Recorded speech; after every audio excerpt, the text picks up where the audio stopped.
இன்றைய முக்கிய செய்திகள். டெல்லியில் மீண்டும் போராட்டத்தை தொடங்கும் விவசாயிகள். தடுப்பு நடவடிக்கைகளில் மத்திய அரசு தீவிரம். சென்னையில் களை கட்டிய மகிழ்ச்சி தெருக்கள் கொண்டாட்டம். பொதுமக்களுடன் ஆடி மகிழ்ந்த ஸ்டாலின். ஒரு மாதத்திற்கு பிறகு திறக்கப்பட்டும் வெறிச்சோடிய அதிமுக அலுவலகம். தொண்டர்கள் வரவேண்டாம் என இருதரப்பும் உத்தரவு. வெள்ளத்தில் பாலங்கள் இடிந்ததால் வட மாநிலங்களில் போக்குவரத்து முடக்கம். பல கிலோமீட்டர் தூரத்திற்கு அணிவகுத்து நிற்கும் வாகனங்கள்.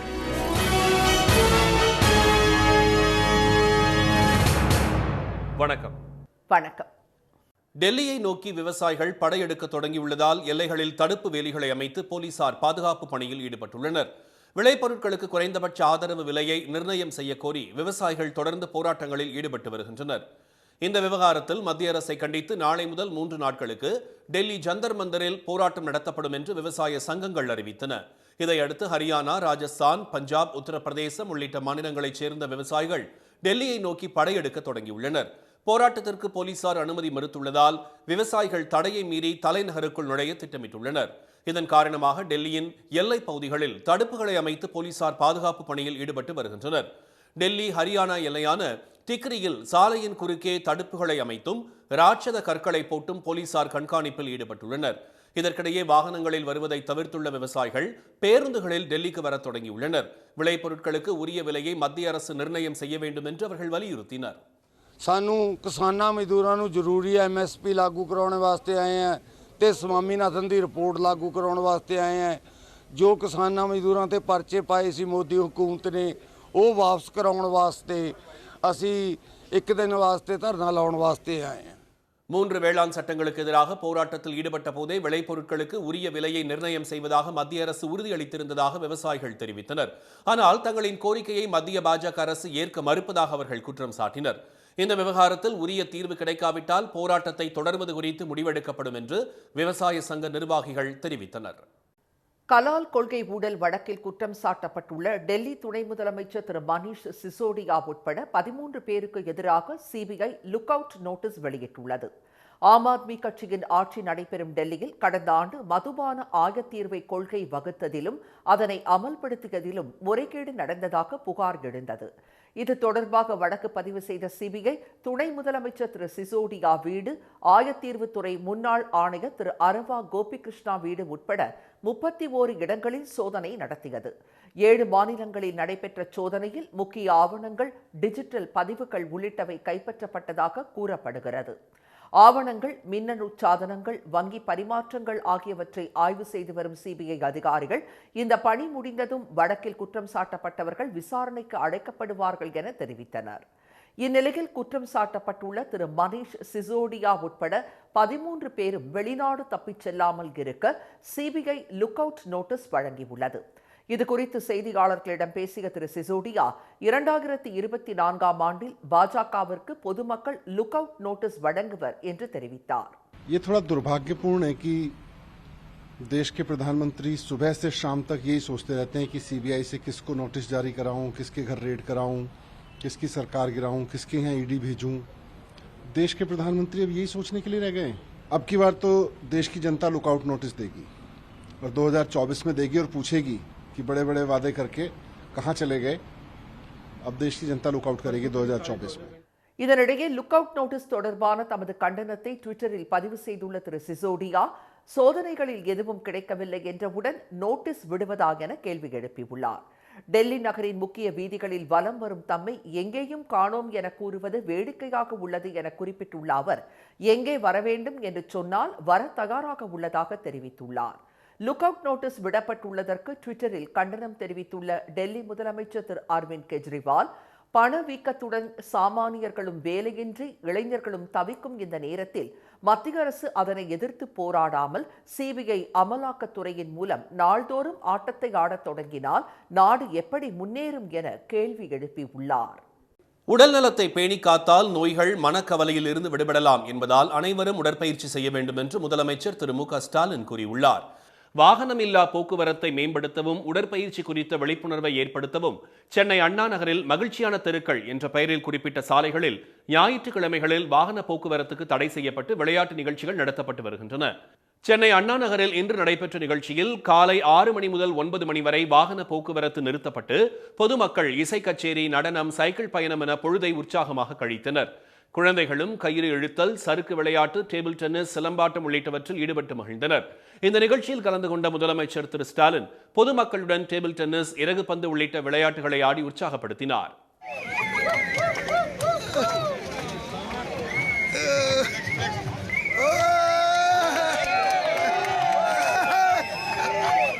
பின்னர் கூடியிருந்தவர்கள் மத்தியில் பேசிய திரு ஸ்டாலின், வாழ்க்கை முறையில் உடற்பயிற்சி முக்கியமான அம்சமாக இருக்க வேண்டும் என்றார். கொரோனா தொற்று தம்மை பெரிதாக பாதிக்காததற்கு காரணம் உடற்பயிற்சி தான் என்றும் அவர் கூறினார். கவிஞர் வைரமுத்து அவர்கள் ஒரு அழகான ஒரு கவிதை ஒன்று சொல்லுவார். பசியோட போய் உட்காரணும், பசியோட எழுந்து வந்துடணும். இதுதான் பிரின்சிபல். கொரோனா தொற்று பெரிய தொற்றாக எனக்கு வராம தடுத்ததுக்கு காரணம் டாக்டர்லாம் நான் சொன்னது தான். நீங்க இந்த எக்ஸசைஸ் பண்ணிட்டு இருந்தீங்க ரெகுலரா, அதனாலதான் வந்த அந்த தொற்று கூட கடுமையா உங்களை தாக்காம அதுல இருந்து உங்களை காப்பாத்திருக்கு அப்படின்னு சொன்னாங்க. ஆகவே உடல்நலத்தை பேணி பாதுகாத்துக்கிட்டு இருந்தா எந்த கவலைகள் வந்தாலும், எந்த டென்ஷன் வந்தாலும் அதுல இருந்து நாம சுலபமாக விடுபட்டு விடலாம். மகிழ்ச்சியான தெருக்கள் நிகழ்ச்சி அனைத்து பகுதிகளிலும் நடத்தப்பட வேண்டும் என்று குறிப்பிட்ட திரு ஸ்டாலின், பணிகள் காரணமாக தினசரி உடற்பயிற்சி செய்ய முடியாவிட்டாலும் வாரத்தில் 2 அல்லது 3 நாட்களாவது கட்டாயமாக பயிற்சியில் ஈடுபட வேண்டும் என்று மக்களை அவர் கேட்டுக்கொண்டார். மகிழ்ச்சியான தெருக்கள் நிகழ்ச்சியை பார்வையிட்ட திரு ஸ்டாலினுடன் குழந்தைகள் உற்சாகமாக கை குலுக்கியதுடன் செல்ஃபி எடுத்து மகிழ்ந்தனர். OPS, EPS ஆதரவாளர்களுக்கு இடையே நிலவும் மோதலால் 1 மாதத்திற்கு பிறகு திறக்கப்பட்ட அதிமுக தலைமை அலுவலகம் தொண்டர்கள் வருகையின்றி வெறிச்சோடி உள்ளது. அதிமுகவில் ஒற்றை தலைமை என்ற எடப்பாடி திரு பழனிசாமியின் கோரிக்கைக்கு திரு ஓ பன்னீர்செல்வம் கடும் எதிர்ப்பு தெரிவித்தார். இதைத் தொடர்ந்து சென்னையில் ஜூன் 23ஆம் தேதி நடைபெற்ற பொதுக்குழுவில் திரு பன்னீர்செல்வத்தின் காரை சேதப்படுத்திய எடப்பாடி ஆதரவாளர்கள் அவர் மீது தண்ணீர் பாட்டில்களை வீசி தாக்க முயன்றனர். இதனால் பொதுக்குழுவில் இருந்து திரு பன்னீர்செல்வமும் அவரது ஆதரவாளர்களும் பாதியிலேயே வெளியேறினர். பின்னர் கடந்த மாதம் 11ஆம் தேதி திரு பழனிசாமி தலைமையில் பொதுக்குழு நடைபெற்ற போது அதிமுக தலைமை அலுவலகத்திற்குள் தமது ஆதரவாளர்களுடன் நுழைய முயன்ற திரு பன்னீர்செல்வத்தை எடப்பாடி ஆதரவாளர்கள் தடுத்ததால் இருதரப்பினருக்கும் இடையே மோதல் ஏற்பட்டது.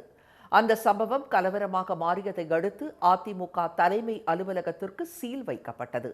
இதை எதிர்த்து இருதரப்பினர் தொடர்ந்த வழக்கை விசாரித்த உயர்நீதிமன்றம் எடப்பாடி தரப்பினரிடம் அலுவலகத்தின் சாவியை ஒப்படைக்க வருவாய்த்துறையினருக்கு உத்தரவிட்டது.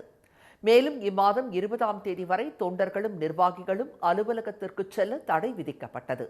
இந்த தடை நேற்றுடன் முடிவடைந்த நிலையில் 1 மாதத்திற்கு பிறகு அதிமுக தலைமை அலுவலகம் இன்று திறக்கப்பட்டது. ஆனாலும் தொண்டர்களும் நிர்வாகிகளும் வராததால் தலைமை அலுவலகம் வெறிச்சோடி காணப்படுகிறது. அதிமுக தலைமை அலுவலகம் தொடர்பான வழக்கு நீதிமன்றத்தில் நிலுவையில் உள்ளதால் தொண்டர்கள் மற்றும் நிர்வாகிகள் யாரும் வரவேண்டாம் என்று இருதரப்பினரும் தங்களது ஆதரவாளர்களுக்கு வாய்மொழி உத்தரவு பிறப்பித்துள்ளதாக தகவல்கள் வெளியாகியுள்ளன. இதற்கிடையே கோவில்பட்டி அருகே எட்டயபுரத்தில் நடைபெற்ற அதிமுக பொன்விழா நிகழ்ச்சியில் பங்கேற்ற முன்னாள் அமைச்சர் திரு உதயகுமார், ஜெயலலிதா மறைவிற்கு பிறகு திரு பன்னீர்செல்வம் 7 முறை தம்முடைய நிலைப்பாட்டினை மாற்றியதாக குற்றம் சாட்டினார். அதிமுகவில் திரு பன்னீர்செல்வம் நடத்துவது தர்ம யுத்தம் அல்ல, துரோக யுத்தம் என்று அவர் விமர்சித்துள்ளார். எப்போதெல்லாம் தனக்கு பதவி கிடைக்கவில்லையோ அப்போதெல்லாம் அவர் ஒரு மௌன யுத்தத்தை தொடங்குவார். அதற்கு பெயர் தர்ம யுத்தம் என்று சொல்வார். ஆனால் நான் சொல்லுகிறேன், அவர் மௌனமாக தொடங்குகிற அந்த தர்ம யுத்தம் அல்ல, அது துரோக யுத்தம். அதனால் இன்றைக்கு அவர் இந்த அனைத்து இந்திய அண்ணா திராவிட முன்னேற்ற கழகத்திற்கு துரோகம் செய்த காரணத்தினாலே கட்சி ஒழுங்கு நடவடிக்கைக்கு அவர் ஆளாகியிருக்கிறார். அரசியலில் காலாவதியானவர்கள், காணாமல் போனவர்களை அழைத்து வந்து அவர் பதவி வழங்குவதாக திரு உதயகுமார் தெரிவித்தார். இதற்கிடையே கடந்த 11ஆம் தேதி நடைபெற்ற அதிமுக பொதுக்குழு செல்லாது என்ற உத்தரவை எதிர்த்து திரு பழனிசாமி தொடர்ந்த மேல்முறையீட்டு வழக்கு உயர்நீதிமன்றத்தில் நாளை விசாரணைக்கு வரவுள்ளது. வடமாநில ஆறுகளில் பெருக்கெடுத்து ஓடும் வெள்ளத்தால் பல பகுதிகளில் பாலங்கள் இடிந்து விழுந்ததால் சாலை போக்குவரத்து முடங்கியுள்ளது. கடந்த சில நாட்களாக குஜராத், மகாராஷ்டிரா, உத்தரப்பிரதேசம், ஒடிசா உள்ளிட்ட வட மாநிலங்களில் கனமழை கொட்டி வருகிறது. இதனால் ஆறுகளில் வெள்ளம் கரைபுரண்டு ஓடுகிறது. இமாச்சல பிரதேசத்தில் பெய்த கனமழையால் கங்கரா, சம்பா, பிலாஸ்பூர், சிர்மூர் ஆகிய மாவட்டங்கள் கடுமையாக பாதிக்கப்பட்டுள்ளன. சக்கி ஆற்றில் ஏற்பட்ட வெள்ளப்பெருக்கால் ஆற்றின் குறுக்கே கட்டப்பட்டிருந்த ரயில்வே பாலம் நேற்று உடைந்து விழுந்தது.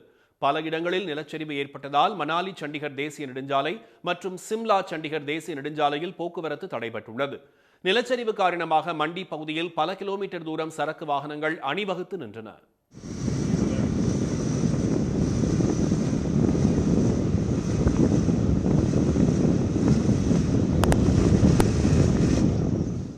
தேசிய நெடுஞ்சாலைகளில் ஏற்பட்டுள்ள நிலச்சரிவை சரி செய்யும் பணிகள் தீவிரமாக நடைபெற்று வருகின்றன. கனமழை மற்றும் நிலச்சரிவில் சிக்கி பலியானவர்களின் எண்ணிக்கை 22ஆக அதிகரித்துள்ளது. மத்திய பிரதேச மாநிலத்தில் பெய்து வரும் கனமழையால் போபால் உள்ளிட்ட இடங்களில் தாழ்வான பகுதிகளில் உள்ள வீடுகளில் தண்ணீர் புகுந்தது. கார்மர் ஆற்றில் வெள்ளம் கரைபுரண்டு ஓடுவதால் டிண்டோரி பகுதியில் தரைப்பாலங்கள் நீரில் மூழ்கின. இதனால் பல கிராமங்களுக்கான போக்குவரத்து பாதிக்கப்பட்டுள்ளது.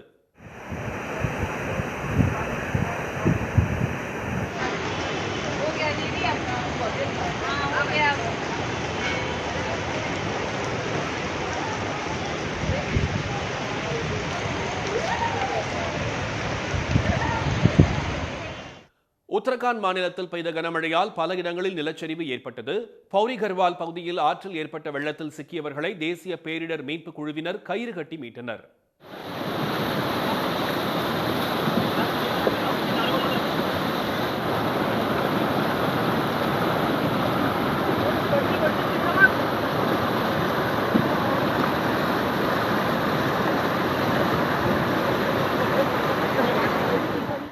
பஞ்சாப் மாநிலத்தில் கொட்டிய கனமழையால் பத்தான்கோட் பகுதியில் ஆற்றின் குறுக்கே கட்டப்பட்டிருந்த பாலம் இடிந்து விழுந்தது.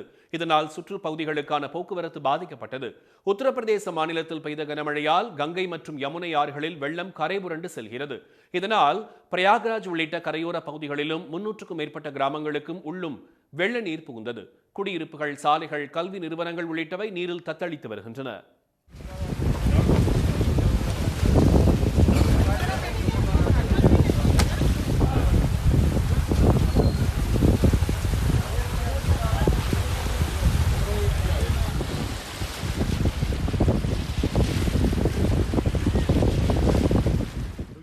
கங்கையில் ஆர்ப்பரித்து சென்ற வெள்ளத்தின் வேகத்தை தாக்குப்பிடிக்க முடியாமல் அம்ரோஹா பகுதியில் கட்டப்பட்டிருந்த பாலம் இடிந்து விழுந்தது.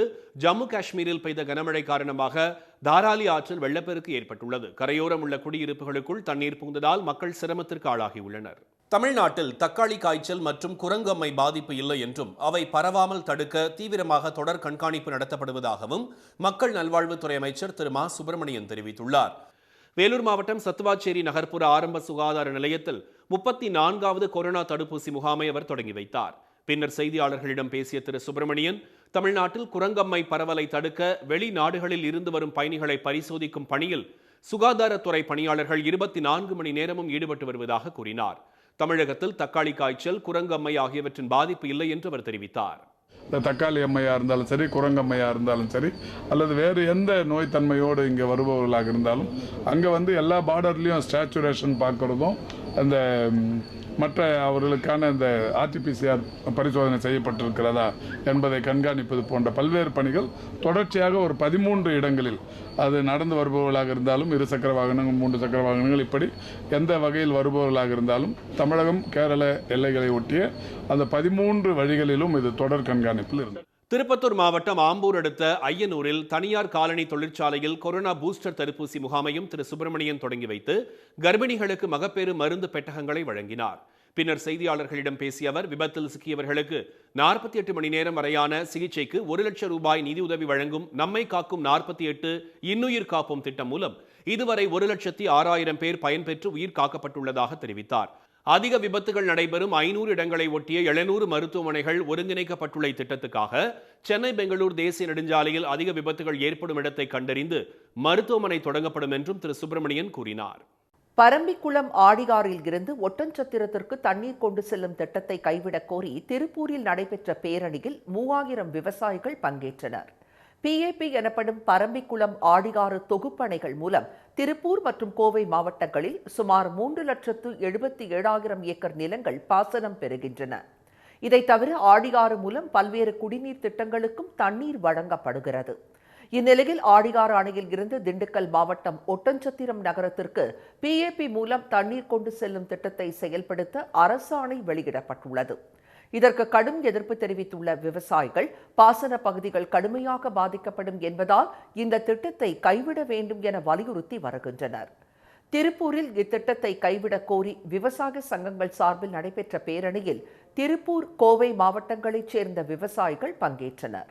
குடிநீருக்குன்னு சொல்லிட்டு வேறு தொழிற்சாலைகளுக்கு கொடுக்குற மாதிரி எங்களுக்கு தோணுது. ரெண்டாவது வந்து பார்த்திங்கன்னா பிஏபியில் எங்களுக்கு காங்கேயம் வெள்ளக்கோயில் கடும் வறட்சியில் இருக்குது. குடிதண்ணியே ரொம்ப பற்றாக்குறையாக இருக்குது. ஆடு மாட்டுக்கெல்லாம் பஞ்சு வாங்கி போட்டுக்கிட்டு இருக்கோம். குடிதண்ணிக்காக இப்போ தான் கவர்மெண்ட் கொடுக்க சொன்ன தண்ணியே அதிகாரிகள் கொடுக்காம இத்தனை நாளாக போராடி இப்போ தான் எங்கள் கொஞ்சோண்டு தண்ணி வாங்கியிருக்கோம். இப்போ அதையும் கொண்டு போயிட்டாங்கன்னா நாங்கள் பிஏபி வாய்க்கால் மூடிட்டு தான் உட்காந்துருக்கணும். கண்டிப்பாக நாங்கள் வந்து இந்த தண்ணி அங்கே போகிறக்கு விட மாட்டோம். வித்யாலயம் பகுதியில் இருந்து மாவட்ட ஆட்சியர் அலுவலகம் நோக்கி பேரணியாக சென்ற விவசாயிகள் பிஏபி திட்டத்தை கைவிட வலியுறுத்தி முழக்கங்களை எழுப்பினர். இந்த விவகாரத்தில் முதலமைச்சர் தலையிட்டு ஒட்டன்சத்திரத்திற்கு தண்ணீர் கொண்டு செல்லும் திட்டத்தை கைவிட நடவடிக்கை எடுக்க வேண்டும் என்றும் அவர்கள் கோரிக்கை விடுத்தனர். இனி வருவது செய்தி துளிகள். கடன் செயலிகள் மூலம் பெறப்படும் பயனாளிகளின் தகவல்கள் சீனாவுக்கு அனுப்பப்படுவதை டெல்லி போலீசார் கண்டுபிடித்துள்ளனர்.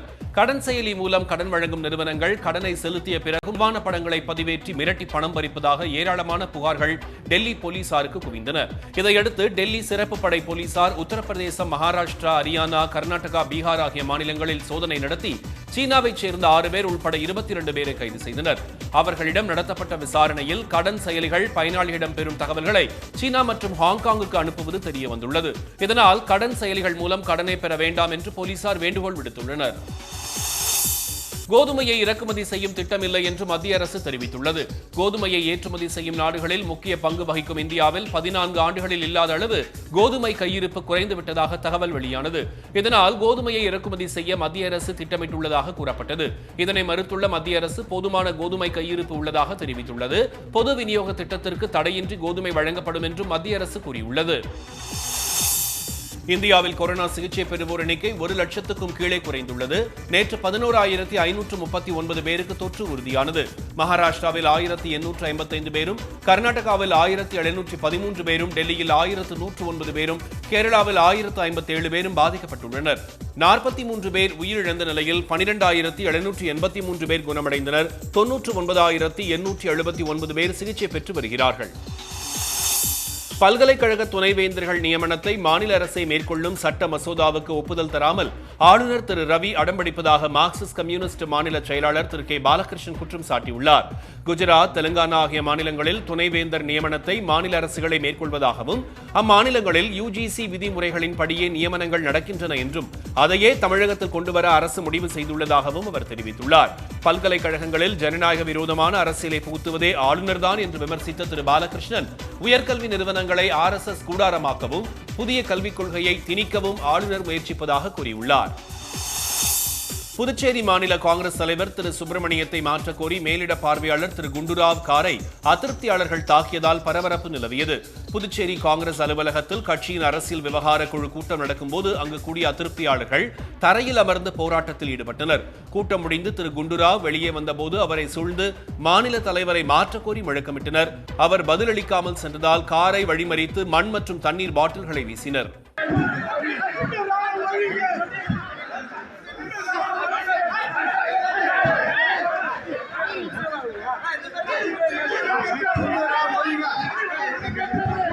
இதனால் பதற்றமான சூழ்நிலை ஏற்பட்டதால் மூத்த தலைவர்கள் அதிருப்தியாளர்களை விலக்கி திரு குண்டுராவ் கார் செல்ல வழி ஏற்படுத்தினர். சென்னை அடுத்த பரந்தூரில் விமான நிலையம் அமைப்பதற்கு எதிர்ப்பு தெரிவித்து காஞ்சிபுரத்தை அடுத்த ஏகனாபுரம் கிராம மக்கள் கருப்பு கொடி ஏந்தி போராட்டத்தில் ஈடுபட்டனர். ஊர்வலமாக சென்று பேருந்து நிலையம் அருகே சாலையோரம் அமர்ந்து போராட்டத்தில் ஈடுபட்டவர்கள் குடியிருப்புகளையும் விளைநிலங்களையும் அழிக்காமல் விமான நிலையம் அமைக்க வேண்டும் என்று கோரிக்கை விடுத்தனர். சனாதனத்திற்கு ஆதரவாக செயல்படும் பாஜக மற்றும் RSS அமைப்பை எதிர்த்து மதச்சார்பற்றவர்கள் அனைவரும் ஒன்றிணைந்து போராட வேண்டும் என இந்திய கம்யூனிஸ்ட் மாநில செயலாளர் திரு முத்தரசன் தெரிவித்துள்ளார். இந்திய கம்யூனிஸ்ட் மூத்த தலைவர் திரு ஜீவாவின் 115வது பிறந்த நாளை முன்னிட்டு திருத்துறைப்பூண்டியில் அவரது படத்திற்கு மாலை அணிவித்து மரியாதை செலுத்திய அவர் அரசியலமைப்பு சட்டத்திற்கு எதிராக புதிய அரசியலமைப்பு சட்டத்தை உருவாக்க முயற்சிகள் நடைபெற்று வருவதாக கூறினார். நீலகிரி மாவட்டத்தில் அதிக அளவு உற்பத்தியானதால் பூண்டு விலை வெகுவாக குறைந்துள்ளது. கடந்த வாரம் கிலோ 140 ரூபாய்க்கு விற்கப்பட்ட பூண்டு இன்று 60 ரூபாய்க்கு விற்கப்படுவதால் விவசாயிகள் பாதிக்கப்பட்டுள்ளனர். கொடைக்கானல் அருகே வடக்கவுஞ்சி கிராமத்தில் பட்டதாரி இளைஞர் நந்தகுமார் இயற்கை விவசாயம் மூலம் காய்கறிகளை பயிரிட்டு இடைத்தரகர்கள் இல்லாமல் சமூக வலைதளங்கள் மூலம் விளைபொருட்களை விற்று அசத்தி வருகிறார். MBA பட்டதாரியான அவர் நிலத்தை குத்தகை எடுத்து உருளைக்கிழங்கு, பூண்டு, கேரட் உள்ளிட்ட மலை காய்கறிகளை பயிரிட்டு வருகிறார். வாட்ஸ்அப் குழு மூலம் விளைபொருட்களை விலை பேசி வாடிக்கையாளர்களுக்கு கொரியர் மூலம் அவர் அனுப்பி வருகிறார்.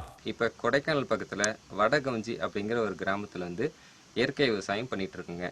நம்ம இங்கே வாழ்கிற இடம் பார்த்தீங்கன்னா வாழ்கிறதுக்காக ஒரு அழகான மண் வீடு ஒன்று கட்டியும் அந்த மண் வீட்டை சுற்றி இருக்கிற தோட்டத்தில் நம்ம இயற்கை விவசாயம் பண்ணிகிட்டு இருக்கோம். மக்களுக்கு வந்து நம்ம எப்படி கொடுக்குறோன்னா சமூக வலைத்தளங்கள் மூலமாக நம்மளே மார்க்கெட் பண்ணி இடைத்தரகர்கள் இல்லாமல் அவங்களுக்கு வந்து நம்ம டைரக்டாக கொடுத்துட்ருக்கோம். மண் வீட்டில் வசித்து வரும் நந்தகுமார் மண் சட்டியில் சமையல் செய்து சாப்பிடுகிறார். அரக்கோணம் ரயில் நிலையத்தில் கேரளாவிலிருந்து வந்த விரைவு ரயிலில் போலீசார் நடத்திய சோதனையில் கோவையைச் சேர்ந்த நாகராஜிடமிருந்து உரிய ஆவணம் இல்லாமல் கொண்டுவரப்பட்ட 1.5 கிலோ தங்கம் மற்றும் 38 லட்சம் ரூபாய் பறிமுதல் செய்யப்பட்டது. அவரை கைது செய்து ரயில்வே போலீசார் விசாரணை நடத்தி வருகிறார்கள். புதுக்கோட்டை மாவட்டம் ஓனாங்குடி கிராமத்தில் மாட்டு வண்டி போட்டி கோலாகலமாக நடைபெற்றது. சீறி பாய்ந்த மாடுகளை சாலையோரம் நின்று ஏராளமானோர் பார்த்து ரசித்தனர். வெற்றி பெற்ற மாட்டு வண்டி உரிமையாளர்களுக்கு பரிசுகள் வழங்கப்பட்டன. தென்காசி அருகே சுந்தரபாண்டியபுரத்தில் பூத்து குலுங்கும் சூரியகாந்தி பூக்களை காண கேரளாவிலிருந்து ஆயிரக்கணக்கானோர் குவிந்துள்ளதால் போக்குவரத்து நெரிசல் ஏற்பட்டுள்ளது. சுந்தரபாண்டியபுரத்தில் ஏராளமான வயல்களில் சூரியகாந்தி பயிரிடப்பட்டுள்ளது. பூக்கள் அருகே நின்று செல்ஃபி எடுக்க நில உரிமையாளர்கள் 50 ரூபாய் கட்டணம் வசூலிக்கிறார்கள். சிவகாசியில் போதைப் பொருள் ஒழிப்பு விழிப்புணர்வை ஏற்படுத்தும் வகையில் 5ஆம் வகுப்பு மாணவி ஜியாஸ்ரீ சாலையில் 4 கிலோமீட்டர் தூரம் ஹாக்கி விளையாடியபடி சென்றார். 39 நிமிடங்கள் 30 வினாடிகளில் 4 கிலோமீட்டர் தூரத்தை கடந்த அவருக்கு நோபல் உலக சாதனை சான்றிதழ் வழங்கப்பட்டது. நாகர்கோவிலில் ஆவணி முதல் ஞாயிறை முன்னிட்டு பிரசித்தி பெற்ற நாகராஜா கோயிலில் ஏராளமான பக்தர்கள் குவிந்தனர். நாகராஜனுக்கு மஞ்சள் பொடி தூவி பாலாபிஷேகம் செய்து அவர்கள் வழிபட்டனர். தஞ்சை புன்னைநல்லூர் மாரியம்மன் கோயிலில் ஆவணி முதல் ஞாயிறை முன்னிட்டு அம்மனுக்கு சிறப்பு பூஜை நடைபெற்றது. இதில் ஆயிரக்கணக்கானோர் கலந்து கொண்டு அம்மனை வழிபட்டனர். வேலூரில் கிருஷ்ண ஜெயந்தியை முன்னிட்டு கிருஷ்ணன் கோயில் முன் நடந்த நிகழ்ச்சியில் இளைஞர்கள் 18 அடி உயரத்தில் மனித பிரமிடு அமைத்து உரியடித்து உற்சாகமாக கொண்டாடினார்கள்.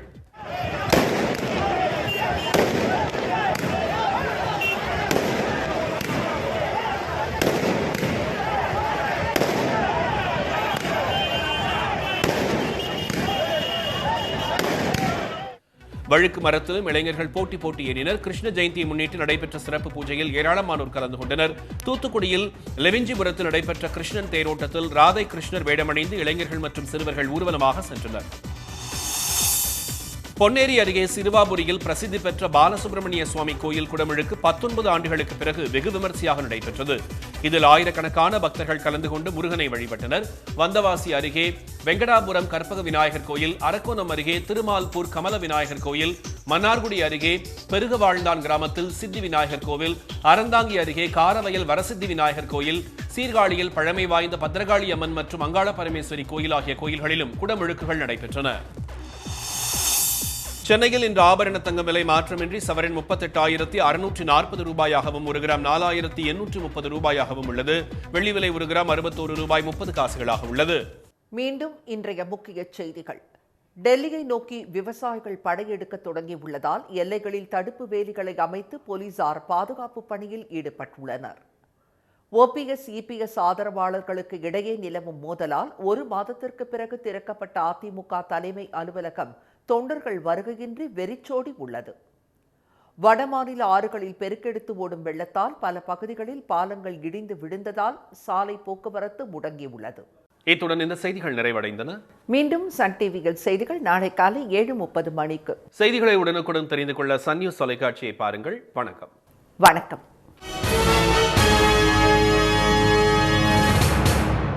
உடனுக்குடன் செய்திகளை தெரிந்து கொள்ள சன் நியூஸ் பெல் ஐகானை கிளிக் பண்ணுங்க.